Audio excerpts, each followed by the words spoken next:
We are back, bottom of the hour here on Get Up, and the next game is called Fact or Fiction. The Knicks season has come to an end. I've got a bunch of statements to make. Drea, if I said Jalen Brunson needs another star for that team to become a title contender, is that fact or fiction? I would say it is a fact. Now, this star does not have to be the 1A. Jalen Brunson can lead this team and be the best player on the team.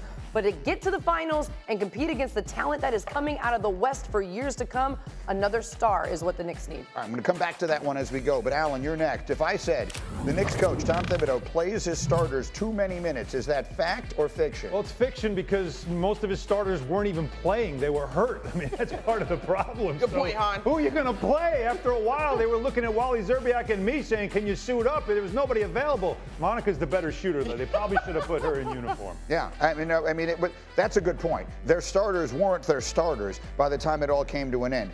Meanwhile, Monica, if I were to say, if healthy, this Knicks team, and I mean fully healthy, would have beaten Boston and gone to the finals. Is that fact or fiction? Baby, it's fact, Greeny. And let me just remind you why. Julius Randle is an all-star, a 25-9 guy. You would have had Mitchell Robinson, who's the best offensive rebounder in the league and was a terrific shot blocker prior to those first couple of injuries. You're talking about 4 guys back in the rotation, and this Celtics squad had not met the version of the Knicks that included OG Anunoby. By the way, 26-5 when OG was healthy. Yes, let's get it. That's right. Fully operational Death Star. Saying that in the Celtics, if all of them were healthy, dress is just irony. very little. Yeah, it's very ironic. Jet screen, by the way, that is There you jet go. screen. The story of the season for the Knicks, or the finish of the season anyway, is all about the injuries, obviously. But do not look to Draymond Green for any sympathy. This is what he had to say about it on his podcast. I actually did this 4 times. I kind of know what it takes and I know what it looks like. And I know everybody's going to be like, oh, man, they got hurt and this guy got hurt. And, that's a part of it, right? When KD got hurt and Clay got hurt, nobody's like, oh, man, them guys got hurt. So we feel bad for the Warriors. When we won in 2015, nobody'd be like, oh, man, Kyrie was hurt and got hurt during the series. And Kevin, you got to play who on the court. So let's not even, go there. Actually, I think we should go there. Yeah, Please. we're going to need to go here. Because he's right when he says no one was talking about that. He's right, assuming that by no one he means literally everyone. Yeah. I was sitting in this chair when those guys got hurt, and every one of us said, and we were not alone, oh, if Kevin Durant hadn't gotten hurt, if Clay got hurt at the very, very end of it, if Kevin Durant hadn't gotten hurt, not only would they have won that series, but they would have won every championship until they decided to stop doing it. The Dynasty era wouldn't be dead. Literally everyone was saying it. You were in the league when this was happening. People notice the injuries, right? And they say, well, if it hadn't been for that. Now, you want to say 50 years from now, history will just say the Raptors won the 2018 or whatever it was, 19 championship, 19. Or this year the Knicks didn't make it to the third round. Sure, that's fair. But in the moment, everyone was saying it. Draymond's confusing the fact that we were all impressed by the run that Kawhi had with that team. And I think we always talk about that, and instead of understanding, of course, those guys went down. That's why they won in the finals. But, he's I don't know why y'all take this so seriously. Most of the media, does Draymond just be saying First of all, Draymond might be Canadian, and maybe that's why all he heard was that what they were saying in Canada. But most of the media was chasing down Klay Thompson's injury, was trying to find out what's Kevin going to do now? Is he going to leave the Warriors? Yeah. That was the biggest story.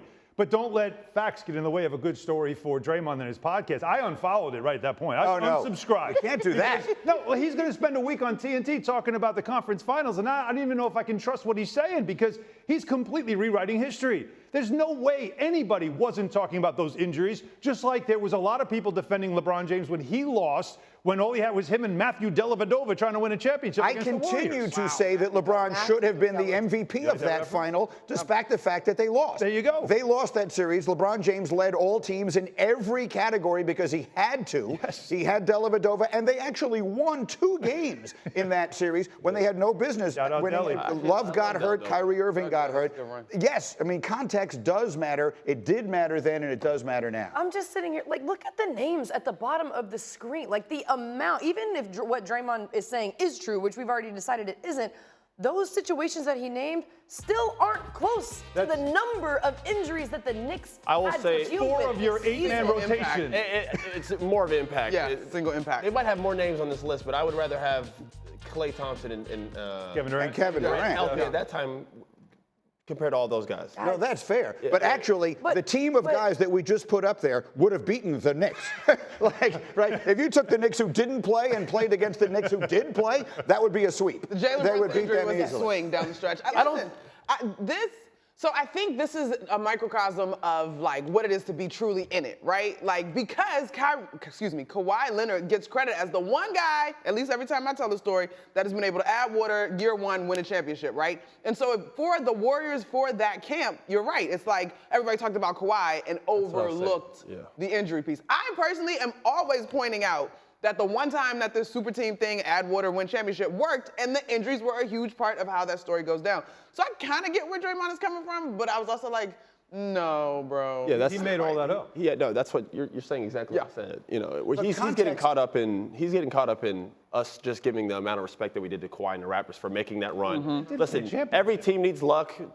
People get injured, but we all know that if Klay Thompson and Kevin Durant were healthy, that series would have went 5 games. Yeah, you know. Look, our job is to apply the context. Their job is to play, and our job is to point out the things like that. The reality is the Warriors would have won another championship if Draymond didn't get suspended in the middle of that series against the Cavs. They would have. There's no question. They were up 3. They would have won that series. They absolutely would have won the series when they lose KD against the Raptors. Yeah. And again, they would just have continued winning until they themselves decided to stop. That is, I mean, is any part of that even debatable? I think we all understand. 2 more titles for them if you think about it. But I'm just going back again to exactly what he's saying, which is everybody was talking about that. Nobody was talking about our injuries, which is completely false and a ridiculous statement to make. So Stephen A's got KG on his show, on Stephen A's show, and they were talking. Stephen A sets the question up to KG by saying, do the Knicks need another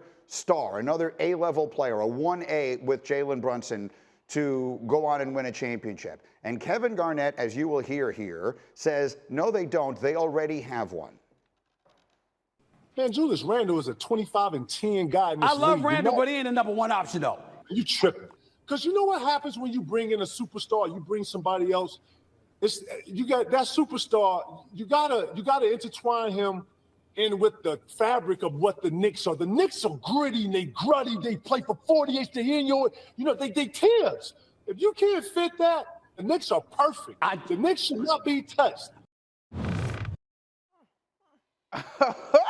Listen, when we got this question preparing for the show, my first answer was depends on the health of Julius Randle in terms of needing to add.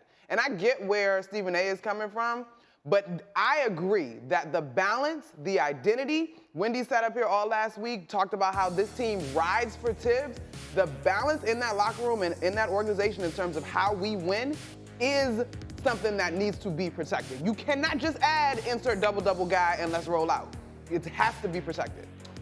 Yeah, listen, first off, Julius Randle is a guy that we constantly sweep under the rug. I think the success they had with OG and the record, people are like, oh, they can win without him. People forget that in the playoffs, when the game slows down, you need another guy that you can throw the ball to and just simply say, go get a basket, all right? And Jalen Brunson simply ran out of gas. Obviously, he got hurt, but eventually he probably would have. He had to have 30 just for them to be competitive every night.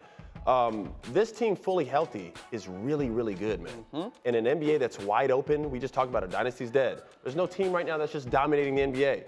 The team that we thought just was vulnerable as hell, they just lost to Minnesota in Denver. So we look at right now, if the Knicks are fully healthy, they could absolutely compete with Boston and possibly win.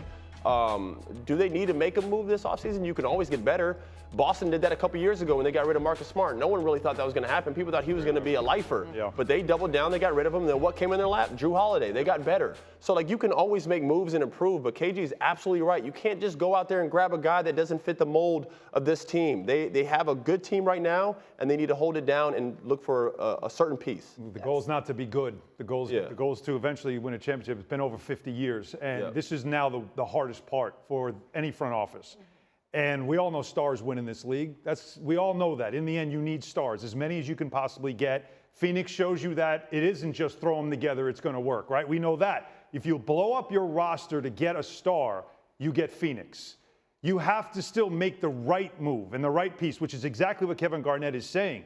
But I still believe, though, that if you're trying to win a championship, you've got to get the best possible talent you can find. So if you look at what you have and you're happy with running it back, That's a good team. You're trying to be great. Greatness, you got to find a star that fits, and that's the hardest part for this team. That was my thing, Austin. You were like, if they add a star, they can compete with Boston and possibly win it. You mean win the series against Boston or win the finals?